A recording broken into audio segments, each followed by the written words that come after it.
किसका गठन किया गया था? अंतरिम मंत्रिमंडल का जो गठन किया गया था उसके बारे में पढ़ना है।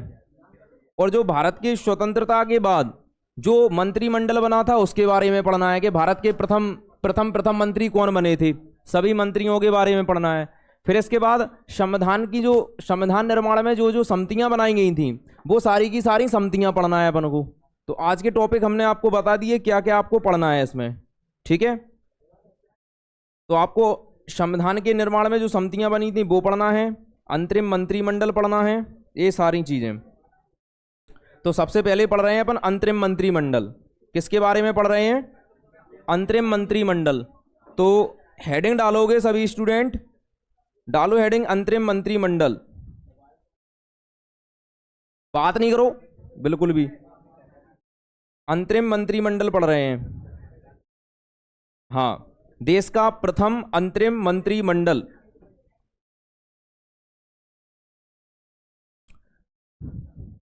तो आज पढ़ रहे हैं अपन देश का प्रथम अंतरिम मंत्रिमंडल।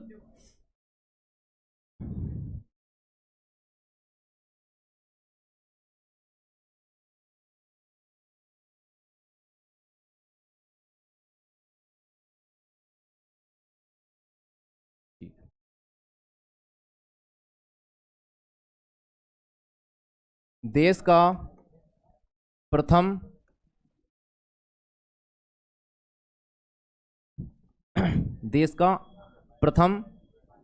अंतरिम मंत्रिमंडल।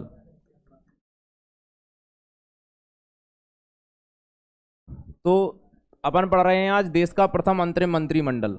तो देश का प्रथम जो अंतरिम मंत्रिमंडल का गठन कब हुआ था? तो जो कैबिनेट मिशन जब आया था उसी समय कैबिनेट मिशन की अनुशंसा पर इसका गठन हुआ था, ठीक है। किसकी अनुशंसा पर? कैबिनेट मिशन की अनुशंसा पर इसका गठन हुआ था 2 सितंबर 1946 को। कब हुआ था इसका गठन? 2 सितंबर 1946 को अंतरिम मंत्रिमंडल का गठन किया गया था। ध्यान रखना कब किया गया था? 2 सितंबर 1946 में अंतरिम मंत्रिमंडल का जो गठन किया गया था। तो लिखेंगे अब सबसे पहले तो हेडिंग डालोगे कि देश का प्रथम अंतरिम मंत्रिमंडल। तो इसका गठन कब हुआ था? 2 सितंबर 1946 को कैबिनेट मिशन जो संविधान निर्माण के लिए लाया गया था, तो कैबिनेट मिशन की अनुशंसा पर ही इसका गठन किया गया था, ठीक है। अब इसमें ये पढ़ना है कि किसको कौन सा पद दिया गया था इसमें, ठीक है। तो वो सारे पद पढ़ना है किस किस को कौन सा पद दिया गया था। तो पहले तो सबसे पहले हेडिंग डाल ली सभी ने, भारत का प्रथम अंतरिम देश का प्रथम अंतरिम मंत्रिमंडल। अरे ठीक है भाई, चलो 2 सितंबर 1946 बता रहे हैं अब क्या होता है। चलो समझो, पहले समझ लो, शांत रहो पहले। तो इसकी आवश्यकता क्यों पड़ी थी पहले तो इसके बारे में जान लो, फिर अपन इसको पढ़ ही रहे हैं। तो इसकी आवश्यकता इसलिए पड़ी थी क्या, जिस समय जैसे भारत को आज़ाद करना था उस समय देखो आपको पता है प्रशासन कौन कर रहे थे? अंग्रेज वगैरह कर रहे थे यहाँ पर भारत पे। लेकिन एकदम जैसे कि मान लो वे प्रशासन छोड़ के चले जाएं तो पूरी व्यवस्थाएं अस्त व्यस्त हो जाएंगी, भारत में हो जाएंगी क्या नहीं? तो मतलब भारत को सुचारू रूप से चलता रहे भारत, और इसी की आवश्यकता को मतलब पूरी करने के लिए क्या किया गया था? अंतरिम मंत्रिमंडल बनाया गया। इसमें बिना चुनाव के मंत्री नियुक्त कर दिए गए थे, ऐसा मान लो तुम। तो बिना चुनाव के मंत्री नियुक्त कर दिए गए थे, सभी को एक एक 2 पद दे दिए गए और उन्हें प्रशासन करने के लिए कहा गया कि आप भारत पे प्रशासन करो अपने हिसाब से। ऐसा कह लो कि अंग्रेजों ने सिखाया है कि कैसे प्रशासन करना है आपको, ठीक है। तो उसी को कहेंगे आप अंतरिम मंत्रिमंडल। ओके डन, बात समझ में आई अब? ठीक है। तो जैसे कि बात करें तो इसमें पद किस किस को कौन से पद मिले थे? जैसे नंबर 1 ध्यान रखोगे आप, जवाहरलाल नेहरू। तो जवाहरलाल नेहरू को कौन कौन से पद मिले थे? तो इन्हें कार्यकारी परिषद के उपाध्यक्ष बनाया गया था। विदेशी मामले और राष्ट्रमंडल संबंधी जो मामले थे सभी को किसको सौंप दिए गए थे? जवाहरलाल नेहरू को। लेकिन ये बात मत भूलना कि उस समय जो भारत के वायसराय भी थे 1946 में, आपको पता है भारत के वायसराय कौन थे? 1946 की बात चल रही है यहाँ पर, तो आपको पता है इसमें कौन थे? वेवेल थे, वेवेल। उस समय माउंटबेटन 1947 में आए थे, तो 1946 में कौन था वायसराय पद पे? वेवेल पढ़ाए थे आपको, तो 1946 में वेवेल ही थे, बात क्लियर। तो 1946 में बेविल, इसमें आपको पता है कि वायसराय पद पे थे उस समय, और जवाहरलाल नेहरू को किस पद पर नियुक्त किया था? तो कार्यकारी परिषद का अध्यक्ष उपाध्यक्ष बनाया गया, और विदेशी मामले और राष्ट्रमंडल से संबंधी मामले ये सभी किसको सौंप दिए गए? जवाहरलाल नेहरू। तो बस लिखना स्टार्ट करेंगे तो पहला आप इसी प्रकार से लिखोगे कि यहां पर लिखोगे मतलब यहां पर मंत्री ही लिखेंगे कि कौन से मंत्री बनाया गया था इन्हें, ठीक है। विदेशी मामले के मंत्री बने थे जो उस समय, मान लो राष्ट्रमंडल संबंधी, ठीक है। तो इसमें लिख लो आप लोग, इसमें एक साइड लिखोगे नाम, एक साइड लिखोगे विभाग। तो विभाग जे होगा यहां पर, कौन विभाग है ये उनका, ठीक है, विभाग। और यहां पर क्या लिखना है आपको? नाम उस व्यक्ति को, किस व्यक्ति को कौन सा विभाग दिया गया था, ठीक है। तो एक साइड विभाग लिखोगे, एक साइड नाम लिखते जाओगे, 1 बाय 1 लिखते जाओ आप लोग। हाँ, ऊपर की हेडिंग तो सबसे पहले ही डालनी है, वो तो पूरी, वो तो क्रम से लिखना है पूरा कंप्लीट यहाँ तक। हाँ, उसके बाद में नाम लिखना है, ऐसे ही लिखते जाओ ना। कार्यकारी परिषद के उपाध्यक्ष, कौमा, विदेशी मामले और राष्ट्रमंडल संबंध, तो ये किसको सौंपा गया था? जवाहरलाल नेहरू को, ठीक है ना।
बोतल, पानी की बोतल।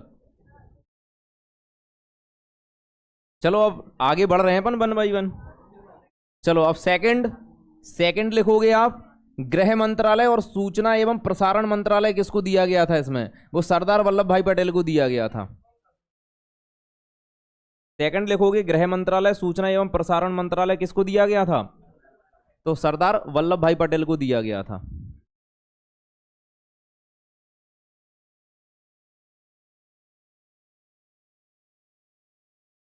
अब आगे देखोगे, लिख गया, ये तो कंप्लीट हो गया होगा।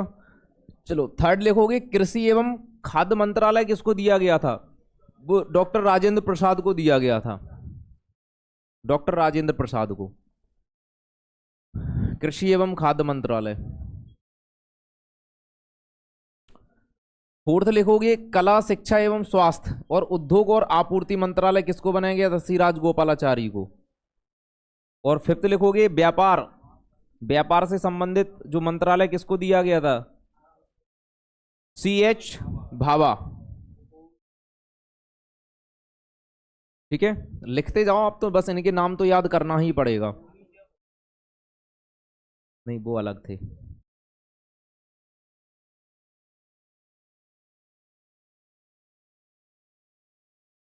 भी अलग हैं, होमी जहांगीर भाभा, वो साइंटिस्ट थे, ये मंत्री थे, पॉलिटिशियन हैं, लीडर हैं। मंत्रालय तो हैं ही जी, बन सकते हैं बिल्कुल। जैसे कि आपको पता है APJ अब्दुल कलाम साइंटिस्ट थे, लेकिन जो अपने राष्ट्रपति भी बने, तो ऐसा कुछ नहीं है, बन सकते हैं। भारत में कुछ भी पॉसिबल है। आप समझ रहे बात को। चलो देखें आगे, आगे बढ़े अब अपन। इतना लिख गया क्या? हाँ, तो लिखो, जल्दी से लिखो, फिर आगे बढ़ रहे हैं अपन।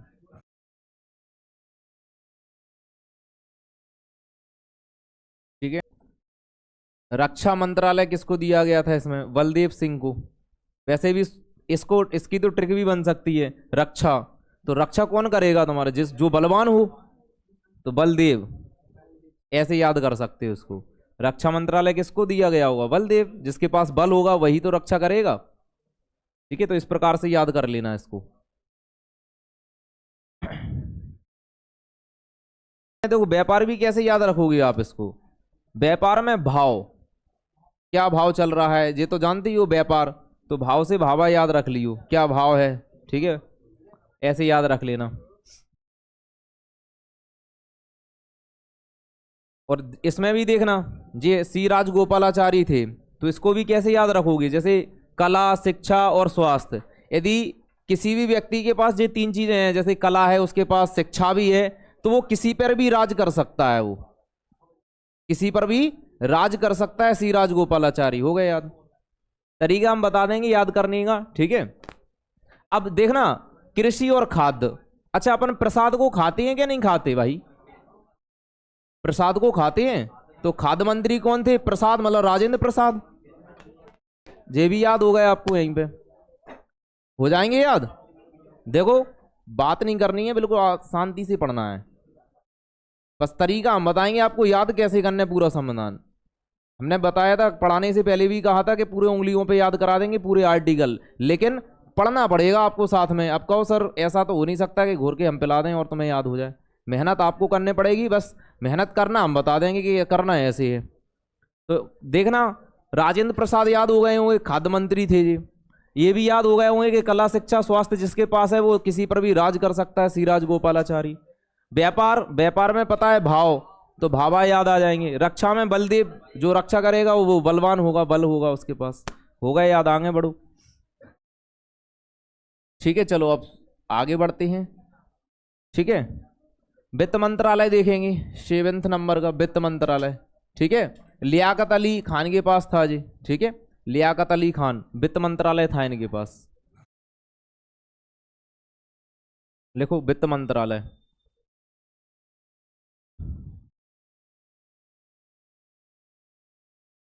अब जैसे वित्त माना क्या होता है पता है? पैसा। वित्त माना पैसा होता है, फाइनेंस होता है।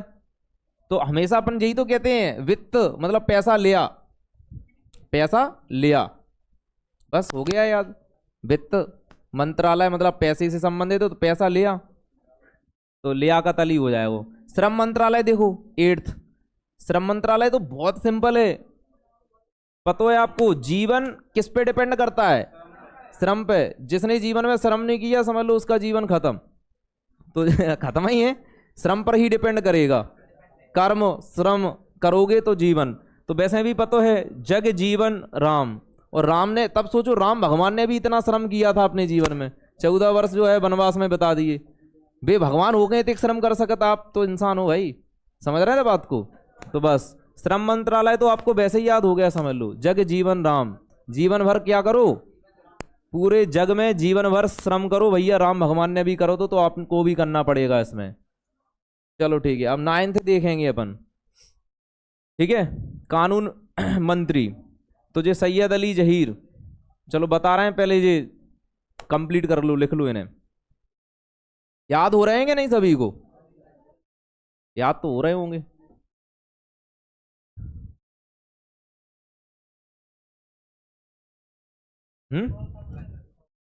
स्क्रॉल करते जा रहे हैं बस थोड़ा।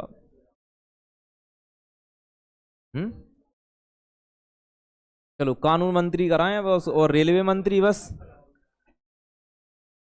चलो कानून मंत्री और रेलवे मंत्री। नहीं वो इसमें क्या हुआ था आपको बताएं, जस्ट 1 साल बाद फिर से इसको बदला गया था अंतरिम मंत्रिमंडल को। क्या किया गया था? फिर से पुनः गठन हुआ था अंतरिम मंत्रिमंडल का, तो उसमें चेंज हो गए थे जी। आपको इतनी जानकारी तो होगी नहीं, नेट पे सर्च किया आ गया होगा। हाँ क्या? हाँ वो उस वाले के लग गए थे, तो फिर वो जो चेंज हुए थे, आप लोगों को इतना पता तो होगा नहीं कि चेंज भी हुए थे जी 1 साल बाद ही, तो जो चेंज हुए थे उसमें चेंज हो गए थे वो। ठीक है, तो सेकंड जब चेंज हुए थे तो वो आ गए थे फिर। ठीक है, तो अभी ये वाले जरूरी है लिखना। ठीक है, कानून मंत्रालय इसमें दिया था सैयद अली जहीर को। फिर चेंज हो जाते हैं इसमें, ठीक है। अच्छा, इसको क्या कैसे याद रखेंगे? प्रथम अंतरिम मंत्रिमंडल में तो यही थे, देखो इसमें। अच्छा, कानून, जैसे कि मान लो सैयद अली जहीर, जहीर से ध्यान रखने, जहर, जहर जब किसी को दे देते हैं तो भैया कानूनी केस बन जा, तुरंत बन जाता है कि नहीं?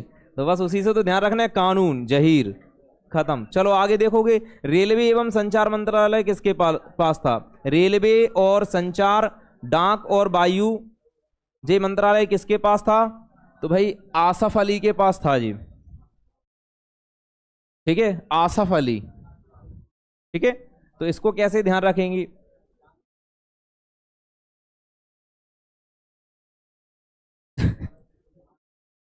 चलो पहले लिख लो फिर बता रहे हैं।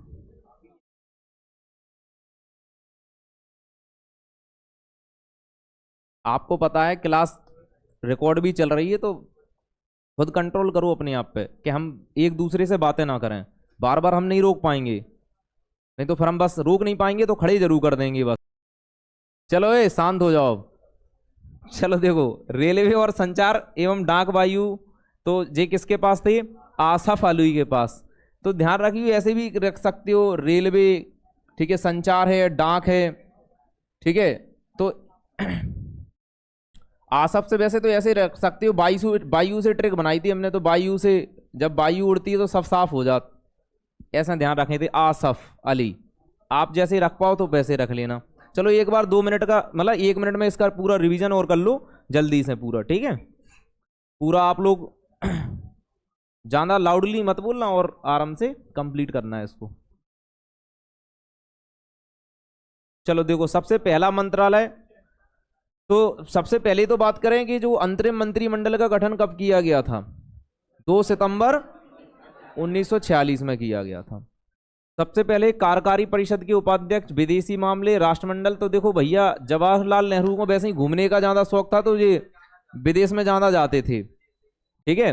तो ये विदेश मामले हुए, राष्ट्रमंडल हुआ और कार्यकारी परिषद थी, तो ये तो जवाहरलाल नेहरू अपने पास ही रखेंगे।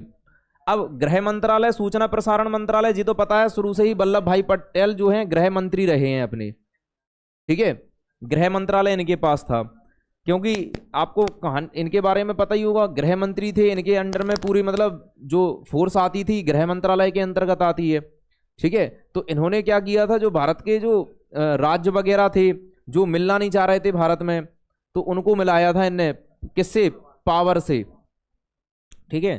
तो कृषि खाद्य, अब आगे देखोगे आप कौन सा है इसमें, तो कृषि खाद्य, तो कृषि खाद्य तो हमने बताया था आपको, प्रसाद से याद रखना है, प्रसाद को खाद्य मतलब खाते हैं, ठीक है। इसके बाद कला, शिक्षा और स्वास्थ्य जिसके पास है भैया वो राज करेगा, सी राजगोपालाचारी। अब इसके बाद कौन सा है आपका? व्यापार, तो व्यापार पता है, व्यापार में भाव, तो भाव से भावा याद रखना है तुम्हें, रक्षा बल, ठीक है। वित्त में क्या ध्यान रखना है आपको? तो वित्त माने पैसा, पैसा लिया, ठीक है। श्रम में ध्यान रखना है, जीवन में क्या होना चाहिए? श्रम होना चाहिए जीवन में, तो जग जीवन। इसके बाद कानून, तो पता है नहीं, श्रम रह गया, श्रम तो हो गया, जग जीवन हो गया, और कानून, तो कानून का क्या ध्यान रखना है? तो जहीर, जहर, कानूनी केस बना तुरंत, ठीक है। और रेलवे और संचार और डाक और वायु, तो वायु में सब साफ, बस पूरा ध्यान रखना कि रेलवे और संचार और डाक और वायु विभाग किसके पास था? तो भाई आसफ अली, तो वायु से सब साफ है, बस कंप्लीट हो गए जी। अपने अंतरिम मंत्रिमंडल पढ़ लिया। अब इसके बाद पढ़ने वाले हैं, जब भारत स्वतंत्र हो गया था उसके बाद जो भारत का मंत्रिमंडल बना था उसके बारे में पढ़ना है। तो भारत, स्वतंत्र भारत का प्रथम मंत्रिमंडल पढ़ना है। अब आपको क्या पढ़ना है? स्वतंत्र भारत का प्रथम मंत्रिमंडल पढ़ेंगे आप लोग, क्लियर?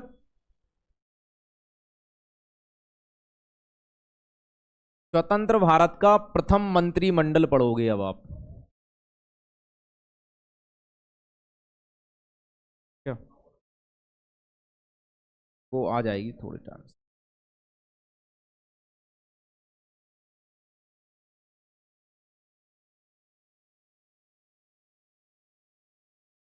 ठीक है, भारत का प्रथम अंतरिम मंत्रिमंडल वो तो कंप्लीट हो गया था। और स्वतंत्र भारत का प्रथम मंत्रिमंडल पढ़ना है, ठीक है।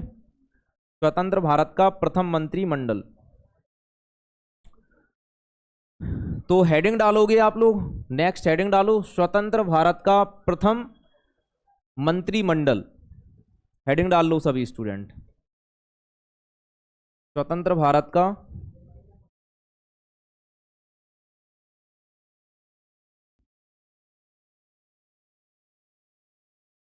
ठीक है।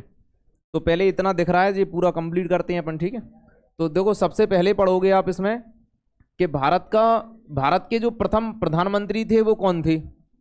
पंडित जवाहरलाल नेहरू। भारत के प्रथम उप प्रधानमंत्री कौन थे? सरदार वल्लभ भाई पटेल। फिर इसके बाद भारत के प्रथम गृह मंत्री कौन थे?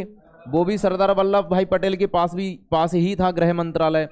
और भारत के प्रथम विदेश मंत्री कौन थे? तो जो प्रधानमंत्री के पास ही था ये पद उस समय, विदेश मंत्रालय, मतलब पूछे जाते हैं जी प्रथम, बिल्कुल वेरी इंपोर्टेंट, समझ लो आप तो इनको, ठीक है। भारत के प्रथम सूचना एवं प्रसारण मंत्री कौन थे? वो सरदार वल्लभ भाई पटेल थे। नाम जरूर डबल मिल रहे हैं आपको, चाहो तो इकट्ठे भी लिख सकते हो आप फेयर कॉपी में। देखो उप प्रधानमंत्री हैं, गृह मंत्रालय है, इनके पास सूचना एवं प्रसारण मंत्रालय भी एक ही व्यक्ति के पास है, सरदार वल्लभ भाई पटेल के पास। चाहो तो एक साथ में भी लिख सकते हो उन्हें, ठीक है। जवाहरलाल नेहरू के पास कौन कौन से हैं? तो प्रधानमंत्री भी थे वो पहले और विदेश मंत्री भी पहले जवाहरलाल नेहरू थे। आपने अभी पढ़ा है कि विदेशी मामले कौन संभालता था? तो सेम रहा वो तो बिल्कुल।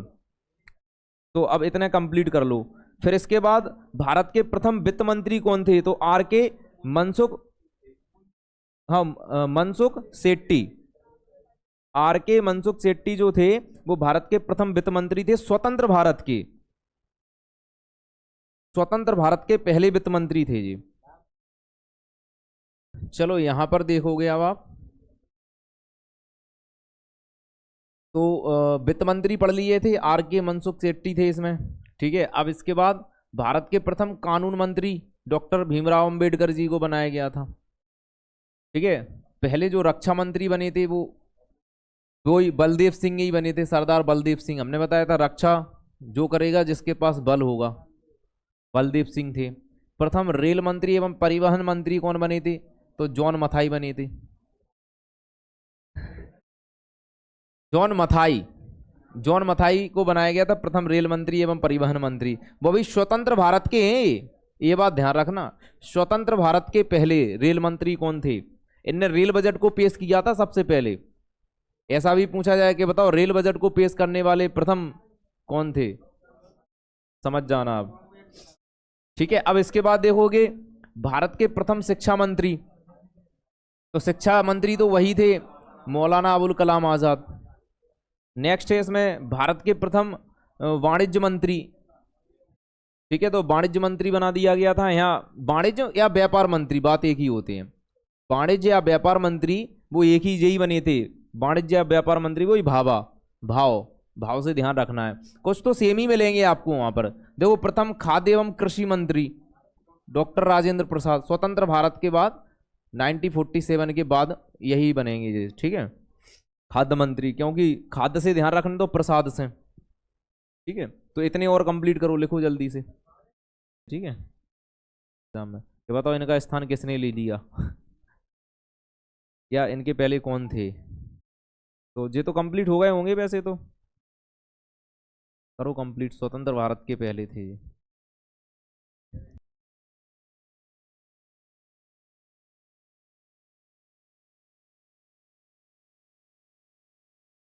चलो आगे बढ़े। तो खाद्य मंत्री पढ़ लिए और कृषि मंत्री भी पढ़ लिए आपने, राजेंद्र प्रसाद, ठीक है। अब इसके बाद कौन है? भारत के प्रथम उद्योग एवं आपूर्ति मंत्री, ठीक है। उद्योग और आपूर्ति मंत्री तो ये थे डॉक्टर श्यामा प्रसाद मुखर्जी, ठीक है। कौन थे? श्यामा प्रसाद मुखर्जी। अब पता है जैसे कि इसको कैसे याद रख सकते हैं अपन, तो उद्योग मतलब अपना कोई ना कोई बिजनेस है, और आपूर्ति, अब जैसे कोई उद्योग खोलें आप, उसमें आपूर्ति तो जानते हो कि किसी भी चीज की कमी ना पड़े, तो उसके लिए सबसे पहले प्रार्थना कौन से करोगे तुम? तो भैया श्याम जी से प्रार्थना करेंगे अपन, और श्याम जी से प्रार्थना करके मैंने प्रसाद चढ़ाएंगे मुख में उनके, ठीक है। तो वो पूरी बात ध्यान रख सकते हो कि प्रथम उद्योग एवं आपूर्ति मंत्री कौन थे। जब अपन उद्योग खोलेंगे तो भैया श्याम जी को जरूर एक छोटा सा मंदिर बना लेंगे और उसमें पूजा करेंगे उनकी, जहां से अपनी कभी आपूर्ति कम ना हो। नहीं, राजेंद्र प्रसाद राष्ट्रपति कब बनेंगे, जो भी तो सोचू। जब संविधान लागू होगा तब राष्ट्रपति बनेंगे। जो भारत आजाद होने के बाद बन गया था ये मंत्रिमंडल तो। कौन? काय को? अरे यार तुम, जब उस समय की बात है जी 1947 के बाद की बात। अब संविधान लागू होगा पता है आपको 1950 में, इसके बाद डॉक्टर राजेंद्र प्रसाद को राष्ट्रपति चुना गया था। हाँ तो उस पद से पद चला जाएगा। राष्ट्रपति पद पे रहते हुए मंत्रालय कहाँ मिलता है? अभी सुना है कि किसी राष्ट्रपति के पास कोई मंत्रालय रहा हो? नहीं, तब राष्ट्रपति बनेंगे तो उनके पास कोई मंत्रालय नहीं होगा। लेकिन ये तो स्वतंत्रता के बाद का मंत्रालय है ना। डॉक्टर राजेंद्र प्रसाद को पता है जब संविधान लागू हुआ था तो राष्ट्रपति चुन लिया गया था। दो लोगों ने इनका मतलब नाम, जैसे समझ लो समर्थन दिया था, ऐसा कह लो, जवाहरलाल नेहरू, सरदार वल्लभ भाई पटेल, दोनों ने इन्हें समर्थन दिया था, ठीक है, राष्ट्रपति पद के लिए। और आपको पता है जवाहरलाल नेहरू जो है प्रधानमंत्री बने थे और सरदार वल्लभ भाई पटेल जो है उप प्रधानमंत्री बने थे, और गृह मंत्रालय था, उप प्रधानमंत्री भी थे वो। खैर अपने संविधान में किसी भी उप प्रधानमंत्री का पद नहीं है, ये बात ध्यान रखना। यह एक असंवैधानिक पद है, इसका कोई उल्लेख नहीं मिलता है संविधान में उप प्रधानमंत्री का, ठीक है अभी तक। लेकिन 7 व्यक्तियों को जो है उप प्रधानमंत्री बनाया जा चुका है। वो भी बताएंगे कि 7 कौन थे जब प्रधानमंत्री पढ़ाएंगे आपको तब, ठीक है। उप मुख्यमंत्री भी बनते हैं, वो भी संवैधानिक नहीं है, लेकिन बना देती हैं। बहुत सी चीजें ऐसी जो संविधान में वर्णित नहीं है लेकिन उनका तो यूज होता है आवश्यकता अनुसार, ऐसा कह सकते हो तुम। अभी नहीं है ना, वर्तमान में कोई नहीं है उसकी कह रहे हैं, जैसे वर्तमान में कोई उप प्रधानमंत्री नहीं है अभी। लास्ट 2002 तक रहे थे, फिर उसके बाद कोई नहीं बना। चलो अब आगे बढ़े। तो प्रथम श्रम मंत्री कौन थे? वही जगजीवन राम। देखो सेम मिल रहे हैं कुछ तो आपको उसी के, सेम टू सेम। प्रथम वैज्ञानिक अनुसंधान मंत्री कौन थे? जो वैज्ञानिक से संबंधित, वैसे अनुसंधान के मंत्री हमेशा प्रधानमंत्री ही रहता, आपको बताएं, क्योंकि ये प्रधानमंत्री की कंट्रोल में चलती ये सारी चीजें। तो जहाँ उस समय प्रधानमंत्री पद पे जवाहरलाल नेहरू थे तो उनको ही बनाया गया, ठीक है। प्रथम स्वास्थ्य मंत्री कौन थे? प्रथम स्वास्थ्य मंत्री तो राजकुमारी अमृता कौर, ठीक है। तो ये प्रथम स्वास्थ्य मंत्री थे। अच्छा ये लिख लो पहले, फिर बताते हैं हम। एक क्वेश्चन और है कि प्रथम जो है महिला जो वित्त मंत्री कौन थी? प्रथम महिला, भारत की प्रथम महिला वित्त मंत्री, ऐसा क्वेश्चन है। खैर इस मंत्रालय में नहीं मिलेगा वो आपको। क्वेश्चन ये है कि भारत की प्रथम जो वित्त मंत्री थी वो कौन थी? महिला वित्त मंत्री की बात चल रही है यहाँ पर। तो आंसर हम बता दे रहे हैं आपको, इंदिरा गांधी थी वो। प्रधानमंत्री के पद पे रहते हुए उनके पास वित्त मंत्रालय भी था। तो प्रथम महिला वित्त मंत्री कौन थी? इंदिरा गांधी।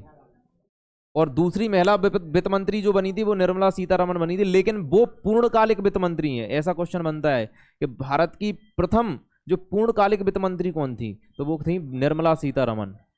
वो भी प्रथम ही, लेकिन पूर्णकालिक का मतलब उनके पास ओनली फॉर वित्त मंत्रालय है, इसके अलावा कोई मंत्रालय नहीं है उनके पास। लेकिन ये पूर्णतः वित्त मंत्री नहीं थी इंदिरा गांधी, प्रधानमंत्री पद पे रहते हुए इनके पास वित्त मंत्रालय था। अब तो आ रही होगी बात समझ में। तो प्रथम वित्त मंत्री पूछे भारत की तो महिला वित्त मंत्री तो कौन है? इंदिरा गांधी। और पूर्णकालिक वित्त मंत्री पूछे तो निर्मला सीतारमण। ये भी लिखा देंगे नोट लगा के लास्ट में इसी में, ठीक है। तो अभी अपन को लिखना है भारत के प्रथम संचार मंत्री, ठीक है। तो संचार मंत्री कौन थे? रफी अहमद किदवई, लिख लो। भारत के प्रथम संचार मंत्री रफी अहमद किदवई, रफी अहमद किदवई लिख लो आप लोग, ठीक है।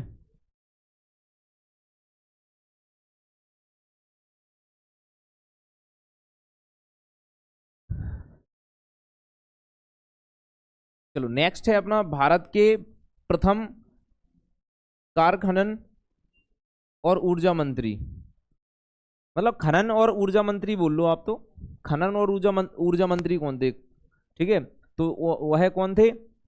नरहर विष्णु गाडगिल। ठीक है, नरहर विष्णु गाडगिल जो थे वो भारत के प्रथम खनन और ऊर्जा मंत्री थे। खनन तो जानते हो, जो धरती से जो खनन किए जाती हैं अयस्कों का, वो खनन में आते हैं। इसमें आपके किसी भी धातु का अयस्क हो सकता है। ठीक है, इसके बाद कोयले का भी खनन हो सकता है। ठीक है, तो जो खनन होता है, खनन कहते हैं इसको अपन, पेट्रोलियम पदार्थ का खनन। ठीक है, तो जो धरती से, मतलब सिंपल सी बात, जो अपनी किससे निकाली जाती हैं चीजें, धरती से निकाली जाती हैं, वो खनन में आती हैं सारी की सारी। अब इसके बाद भारत के प्रथम राहत एवं पुनर्वास मंत्री कौन थे? तो वे कौन थे? केसी नियोगी। अब जे मंत्री क्यों स्पेशल बनाए गए थे उस समय? इसका इनकी आवश्यकता थी बहुत। राहत एवं पुनर्वास मंत्री, उस समय पता है भारत जो है अंग्रेजों के, मान लो मतलब अंग्रेजों के चंगुल से छूटा था, तो भारत में जगह जगह देखा जाए तो कहीं भुखमरी है, तो कहीं मतलब बेरोजगारी, कहीं कुछ, मतलब भारत त्राही कर रहा था उस समय, ऐसा समझ लो। सारी स्थितियों को कंट्रोल करने के लिए ऐसे मंत्रालय बनाए गए थे, राहत एवं पुनर्वास मंत्री। कि पुनर्वास का मतलब ये होता है, जैसे कि मान लो बहुत से व्यक्ति हैं जो ऐसी जगह पे रह रहे हैं, वहाँ कोई सुख सुविधाएं नहीं है, उनको दूसरी जगह पुनर्वास करवाना उनका, वो पुनर्वास मंत्री हो जाएंगे आपके। और राहत पहुंचाना, मतलब उन्हें राहत सामग्री पहुंचाना। कहीं पे मान लो, जैसे मान लो कैसी स्थिति बन गई है, कहीं पे सूखा वगैरह आ गया है, तो वहां पर राहत पहुंचाना, वहां पर जो अन्न भंडार वगैरह पहुंचाना, तो वो राहत मंत्री का ही तो काम रहेगा। तो ये कौन थे? केसी नियोगी थे जी। क्लियर हुआ? तो पूरे मंत्री पढ़ लिए हैं आप लोगों ने। ठीक है, तो याद रखने के कुछ तरीका बताएं। याद रखने के तरीका देखो, अब जैसे राहत ही मंत्री को कैसे याद रखेंगे, राहत और पुनर्वास मंत्री को याद रखने का तरीका देखोगे तुम। जैसे कि मान लो किसी भी व्यक्ति को अपन को राहत देने हो, तो उससे सबसे पहले क्या पूछेंगे? या मान लो कोई महिला है तो यही तो पूछेंगे, कैसी हो? वे बताएंगे हम बुरी हालत में हैं, जल्दी से राहत पहुंचाओ। यही तो पूछेंगे, कैसी। ठीक है, कैसी हो, तो बस कैसी हो, तो बनने का ही हम गई बीती स्थिति में है भाई, राहत और पुनर्वास की हमें मदद भेजो, तो भाई भेज देंगे, तो याद हो जाएगा। राहत और पुनर्वास मंत्री कौन थे भाई? केसी नियोगी। याद हो गया? ठीक है, अब जैसे कि खनन की बात कर रहे हैं, खनन मतलब खुदाई करना। ठीक है, तो खनन में किन चीजों की खुदाई करोगे? जो गड़ी हुई है, जो कैसी हुई है, धरती के अंदर, जमीन के अंदर गड़ी हुई है वो चीजें, उन्हीं को तो तुम क्या करोगे? निकालोगे, उनको ही तो खनन बोलोगे। तो बस गड़ी हुई से ध्यान रखना है, गाड़ के लते। ठीक है, गड़ी हुई चीजों को मतलब निकालना ही तो खनन है। जैसे कि धरती से तुमने कोयला निकाला, पेट्रोलियम निकाला, यानी अदर चीजें निकाली, तो गड़ी हुई चीजों को निकाला तुमने, बस उसी से ध्यान रखना है कि गाडगिल थे इसके। ठीक है, अब इसके बाद संचार मंत्री कौन थे? रफी अहमद किदवई। जैसे कि मान लो संचार, कम्युनिकेशन तो जानते हो, जैसे कि मोबाइल, जो अभी मोबाइल फोन चल रहे हैं आपके, पहले टेलीफोन चलते थे, वो संचार व्यवस्था तो थी ही अपनी।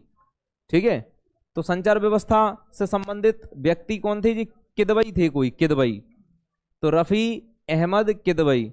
जैसे कि मान लो अहमद किदवई से जी ध्यान रखना कि मतलब कहीं गई थे, मान लो ऐसे ध्यान रख सकते हो, कित गई। तो संचार मंत्री ऐसे ध्यान रख सकते हो कि कित गई। तो बस देखो कैसे पता पड़ेंगे, जैसे मान लो कोई व्यक्ति है कहीं गया है, ठीक है, तो अपन बात करेंगे कि कित गई, तो भाई कैसे पता पड़ेगा? वो संचार से पता पड़ेगा कित गई। रख पाओ ध्यान, तो ठीक है। चलो अच्छा, एक बात बताओ, अपन हमेशा स्वस्थ रहेंगे यदि अपन को क्या मिल जाए भाई? अमृत मिल जाए, तो अपन कभी अस्वस्थ होंगे ही नहीं, क्योंकि अपन तो फिर अमृत पान कर लिया भाई। तो बस स्वास्थ्य मंत्री की कौन थी? अमृता कौर। यदि अपन को क्या मिल जाए? अमृत मिल जाए, तो हमेशा अपन क्या रहेंगे? स्वस्थ रहेंगे। उसी से याद रख सकते हो कि राजकुमारी अमृता कौर थी। ठीक है, अब ये तो ध्यान रखना है कि वैज्ञानिक अनुसंधान से रिलेटेड तो वो प्रधानमंत्री के पास अभी भी है और पहले भी था। हमेशा वैज्ञानिक अनुसंधान जो होते हैं वो प्रधानमंत्री के पास ही रहते हैं, वो किसी को नहीं देते हैं, क्योंकि इन पे कंट्रोल प्रधानमंत्री का ही रहता है। श्रम तो आपको याद है ही, श्रम जीवन भर करने भैया जगजीवन। उद्योग मंत्री तो वही हमने बताया था आपको, उद्योग खोला है आपने, उसमें पूर्ति कभी खत्म ना हो, इसके लिए श्याम जी को प्रसाद लगाएंगे और उनकी पूजा करेंगे अपन, ठीक है, उसी से याद रखना है। प्रथम खाद्य मंत्री आपको पता ही है, प्रसाद को खाना है। अब ये दो प्रसादों में कंफ्यूज मत हो जाना, लेकिन ये श्याम है, इसको ध्यान रखना है। उद्योग को रखना है श्याम से ध्यान, कि उद्योग खोलेंगे श्याम जी की पूजा करेंगे, और इसको ध्यान रखना है कि खाद्य तो जी प्रसाद से ध्यान रखना है, दोनों में अंतर है थोड़ा सा, ठीक है। अब आगे देखोगे, और तो वैसे याद हो गए पूरे, तो कुछ तो सेम ही मिले थे ना ऊपर के, तो कर लोगे याद, ठीक है। तो नेक्स्ट देखो अब आगे, चलो लास्ट है जी अपना बस आज का, ज्यादा कुछ नहीं है इसमें। अपन को पढ़ना है संविधान की समितियां और उनके अध्यक्ष। संविधान की समितियां और उनके अध्यक्ष हेडिंग डालेंगे सभी स्टूडेंट। क्या हेडिंग डालेंगे? संविधान की समितियां और उनके अध्यक्ष। लास्ट है जी, जल्दी से इसको कंप्लीट करते हैं, फिर अपना नेक्स्ट सब्जेक्ट लेते हैं, ठीक है। कंप्लीट करो इसको। चलो, संविधान, तो संविधान निर्माण में जो जो समितियां बनाई गई थी उन सभी समितियों के बारे में पढ़ना है अपन को। तो संविधान की समितियां और उनके अध्यक्ष पढ़ना है। तो नंबर 1 जैसे कि संघ, जो संघ शक्ति समिति थी, शक्ति लिख सकती हो यहाँ पर, शक्ति लिखा है यहाँ पर, तो शक्ति शब्द लिखना है यहाँ पर। क्या लिखोगे आप लोग? शक्ति। संघ शक्ति समिति के अध्यक्ष जो थे, संघ शक्ति समिति के अध्यक्ष जो थे वो थे जवाहरलाल नेहरू। शक्ति लिख लेना यहाँ पर। क्या लिखोगे?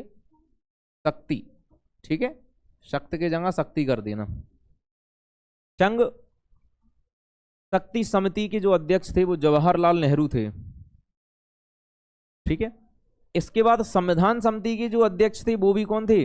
जवाहरलाल नेहरू। और राज्यों के लिए जो समिति बनाई गई थी उसके भी अध्यक्ष कौन थे? जवाहरलाल नेहरू। तो तीनों को एक साथ में भी लिख सकते हो आप, चाहो तो कॉमा लगा लगा के लिख दो। संघ शक्ति समिति, संविधान समिति और राज्यों के लिए समिति के अध्यक्ष कौन थे? जवाहरलाल नेहरू थे। एक ही बार में चाहो तो ऐसे तीनों लिख के एक बार जवाहरलाल नेहरू लिख दो तो भी बेस्ट रहेगा, जैसे आपको बेटर लगे, ज़्यादा डेटा नहीं लिखना पड़ेगा आपको बार बार, ठीक है।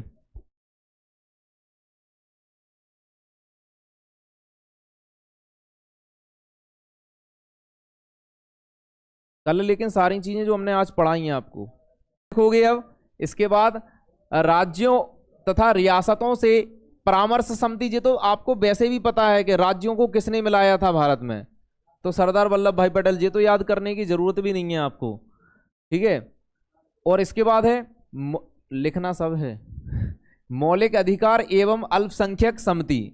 तो मौलिक अधिकार एवं अल्पसंख्यक लोग पता है जो कम संख्या में थे भारत में, वो अल्पसंख्यक में आते हैं। जैसे कि आपको पता होगा, जैसे मुस्लिम हैं, ठीक है, सिख है, ईसाई हैं, पारसी हैं, जो भी भारत में रहते हैं सभी, तो वो अल्पसंख्यक में आते हैं, पता होगा आपको, ठीक है। बस हिंदू ही बहुसंख्यक हैं, अल्पसंख्यक ही में आते हैं वो। तुम्हें पता नहीं है कितने % हैं मुस्लिम इंडिया में? बहुत ज़्यादा भूल गए जो तो तुम, 14% हैं, 14.5%। यूपीएसआई के तो पेपर में हमारे में ही पूछोगा तो जो क्वेश्चन नहीं, जितने हम बता रहे उतने ही हैं, तुम ऐसा समझ लो ना। 79% तो हिंदू हैं इंडिया में, अब कैसे हो सका 26%? 79% हिंदू हैं। अब बताओ तुम कैसे डेटा बनाओगे? तुम जनगणना पढ़ी? तो बस तुमने जो चीज नहीं पढ़ी, 2011 की जनगणना के अनुसार तब भी, जैसे मान लो मुस्लिम की जनसंख्या बड़ी होगी तो क्या जो मतलब जो वो हिंदू हैं उनकी संख्या नहीं बड़ी होगी, सब इक्वली हुए। डेटा थोड़ा पॉइंट में इधर उधर हो सकता है और कुछ ज़्यादा चीज़ें परिवर्तित नहीं होने वाली, ज्यादा परिवर्तित नहीं होने वाली, अब सब समझदार हो गए। तो ये बस पूरी सम्मतियां इकट्ठी तीनों लिखना है आपको। सरदार वल्लभ भाई पटेल थे इसके, राज्य तथा रियासतों से परामर्श समिति, मौलिक अधिकार तथा अल्पसंख्यक समिति और प्रांतीय संविधान समिति। प्रांत कह लो या आप राज्य कह लो, इन दोनों को किसने जोड़ा था? सरदार वल्लभ भाई पटेल ने ही जोड़ा था। तो तीनों के एक साथ में लिख लेना इन्हें, ठीक है।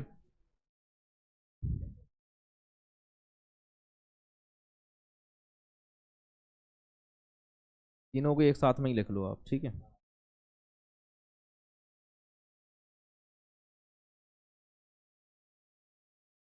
हाँ, जो भी सोचो 20 करोड़ जनसंख्या है, बात समझना। अब तुम जो वर्तमान की निकाल रहे कि 2011 की, इसको ठीक है कर दो, रोज कर दो।